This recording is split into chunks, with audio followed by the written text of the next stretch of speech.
அஸ்ஸலாமு அலைக்கும். இன்றைக்கி காயல் சமையல் பகுதியில் நம்ம பார்க்க போகிறது, அடடா இவ்வளோ நாளாக இது தெரியாமல் போயிடுச்சேன்னு ஃபீல் பண்ணுவீங்க. இவ்வளோ நாளாக நீங்கள் வேஸ்ட்டு தான் பண்ணியிருப்பீங்க. அதுலேயும் ஒரு சூப்பரான நைட் டின்னர் பண்ணலாமா அப்படின்னு நீங்கள் அசந்து தான் போவீங்க. ஸோ அதை பார்க்குறதுக்கு முன்னாடி காயல் சமையல் பகுதியை முதலாக பார்க்குறவங்க சப்ஸ்கிரைப் பண்ணாதவங்க சப்ஸ்கிரைப் பண்ணிங்க. பக்கத்துலேயே இருக்கிற பெல் ஐக்கானையும் கிளிக் பண்ணிட்டீங்கன்னா அப்டேட்ஸ் வந்துகிட்ருக்கும். இவ்வளோ நாளாக நீங்கள் வேஸ்ட் பண்ணிக்கிட்டு இருந்த ஒரு பொருளை வச்சு தான் நம்ம இன்றைக்கி பண்ண போகிறோம். அதாவது நீங்கள் சமோசா ஷீட், இப்போது ரமலான் டைம்ன்றதுனால நிறைய வீட்டில் செய்வீங்க. ஸோ அதில் வரக்கூடிய எக்ஸ்ட்ரா, அது இல்லைன்னா சப்பாத்திக்கு நீங்கள் மாவு பிசைஞ்சு வச்சுருக்கீங்களா, அதில் கொஞ்சம் எக்ஸ்ட்ராவாக இருக்குதா, இந்த மாதிரி பண்ணலாம். கடையில் வாங்கணுன்ற அவசியமே இல்லை. இனி வீட்டிலையே நீங்கள் எக்ஸ்ட்ராவாக ஆகக்கூடிய, அதாவது வேஸ்ட்டு அப்படின்னு தூக்கி போகிறத கொஞ்சம் காய வச்சுட்டு நம்ம இதை யூஸ் பண்ணிக்கலாம். ஸோ இது கடைகள்லையும் இப்போ கிடைக்கிது. இது எப்படி செய்யணும் அப்படின்னு பார்த்தீங்கன்னா, ஒரு 2 கப் அளவுக்கு மைதா மாவு, அதில் கொஞ்சமாக உப்பு, தண்ணி, எண்ணெய் 1 டேபிள் ஸ்பூன் அளவுக்கு சேர்த்து நல்லா சப்பாத்தி மாவு மாதிரி பிசைஞ்சு வச்சுருவோம். சின்ன சின்ன உருண்டைகள்லாம் ஆக்கி அதை நம்ம எப்போதுமே ரோல் பண்ணுற மாதிரி. இதுக்கு எண்ணெயெல்லாம் தேய்க்காமல் ஜஸ்ட்டு நீங்கள் மாவு போட்டு கொஞ்சம் நல்லா வளர்த்து வச்சுடுங்க. ஸோ இது ரொம்ப திக்காக இருக்கக்கூடாது. நல்லா மெல்லிஸாக வர்றதை நீங்கள் தவாவில் போட்டு எடுத்துகிட்டு இந்த மாதிரி ஓரத்தெல்லாம் கட் பண்ணி நம்ம ஸ்கொயராக இதை சமோசா சீட்டுக்கோ அல்லது ஸ்ப்ரிங் ரோலுக்கோ நம்ம இதை யூஸ் பண்ணிக்கலாம். மீதி இருக்கிற இந்த எக்ஸஸை நம்ம அப்படியே தூக்கி போட்டுருவோம். அதில் தான் நம்ம இன்றைக்கி சுதிரியாக செய்ய போகிறோம். ஸோ சமோசா சீட்டை நம்ம ரெடி பண்ணிவிட்டு இனி வரக்கூடிய அந்த எக்ஸஸோ அல்லது சப்பாத்தி செஞ்சுட்டு மீதி இருக்கக்கூடியதை கொஞ்சம் நல்லா காய வச்சுடுங்க. 1-2 நாளில் நல்லாவே காஞ்சிடும்.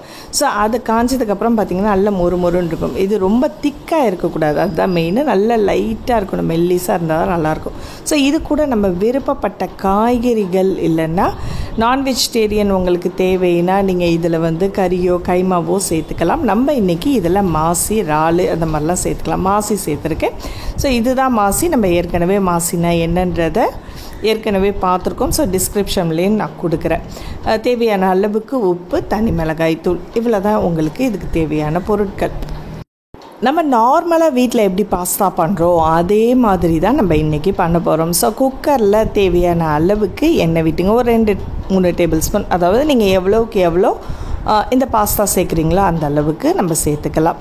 முதல்ல கொஞ்சமாக தாளிப்புக்கு வெங்காயம், கருவேப்பிலை போட்டிருக்கோம். இப்போ நம்ம கட் பண்ணி வச்சுருக்க அந்த காய்கறிகளோட தேவையான அளவுக்கு கார தேவைக்கு மசாலா பவுடர், கொஞ்சம் உப்பு, மஞ்சத்தூள், இது எல்லாத்தையுமே சேர்த்துருங்க.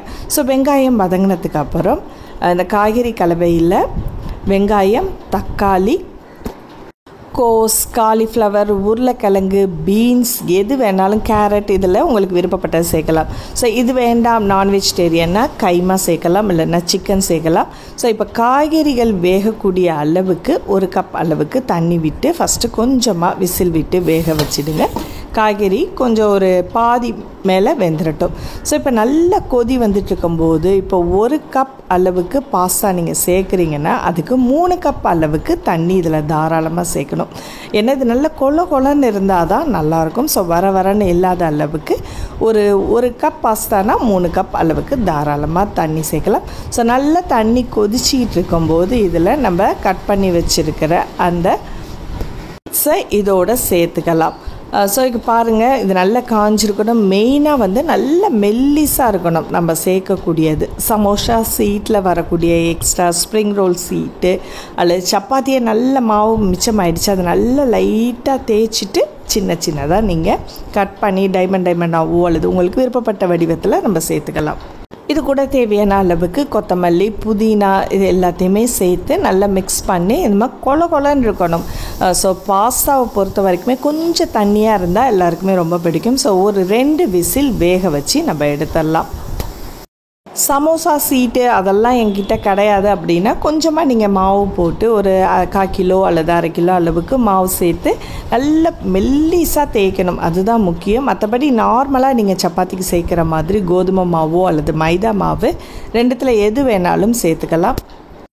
அதிக எண்ணெய் சேர்க்காமல் இப்போ ஒரு 2 கப் அளவுக்கு மாவுனா அதுக்கு 1 டேபிள் ஸ்பூன் அளவுக்கு தண்ணி, கொஞ்சமாக உப்பு சேர்த்து நல்ல சப்பாத்தி மாவு மாதிரி பிசைஞ்சு சின்ன உருண்டைகளாக ஆக்கி அதை நம்ம சப்பாத்தி தேய்க்கிற மாதிரி தேய்க்கணும். அதிக எண்ணெய் தேய்க்கக்கூடாது. இதில் ஸோ அதை அப்படியே வந்து காத்தார காஞ்சதுக்கப்புறம் கட் பண்ணியும் நம்ம ஸ்டோர் பண்ணி வைக்கலாம். அப்படி இல்லை உடனே செய்கிறதுனா அப்படி கூட செஞ்சுக்கலாம். இல்லைன்னா தவாவில் ஒரு செகண்ட் போட்டு எடுத்துகிட்டு அப்புறம் சின்ன சின்ன டைமண்டாக கட் பண்ணணும். ஸோ மெயின் வந்து உங்களுக்கு அது ரொம்ப தகடு போல் இருக்கணும்.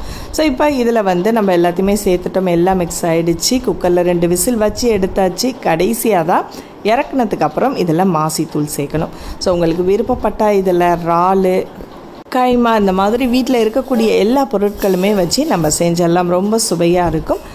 கடைசியாக கொத்தமல்லி புதினா இலைகள் போட்டு எடுத்துட்டா சூப்பரான சுவையான 10 நிமிஷத்தில் பாஸ்தா நமக்கு ரெடி.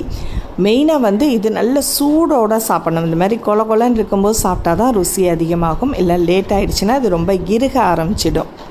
ஸோ ரொம்ப லேட்டாக சாப்பிட போகிறீங்கன்னா கொஞ்சம் இறுகிடுச்சுன்னா கொஞ்சமாக வெந்நீரை கொதிக்க வச்சு அதோட ஊற்றி மிக்ஸ் பண்ணி எடுத்துட்டா சரியாக போயிடும். ஸோ இந்த வீடியோ உங்களுக்கு பிடிச்சிருந்துச்சுன்னா மறக்காமல் லைக் பண்ணிவிட்டு உங்கள் ஃப்ரெண்ட்ஸ் சர்க்கிள்லையும் ஷேர் பண்ணுங்கள். அடுத்த ஒரு இன்ட்ரெஸ்டிங்கான வீடியோவில் சந்திப்போம். நன்றி.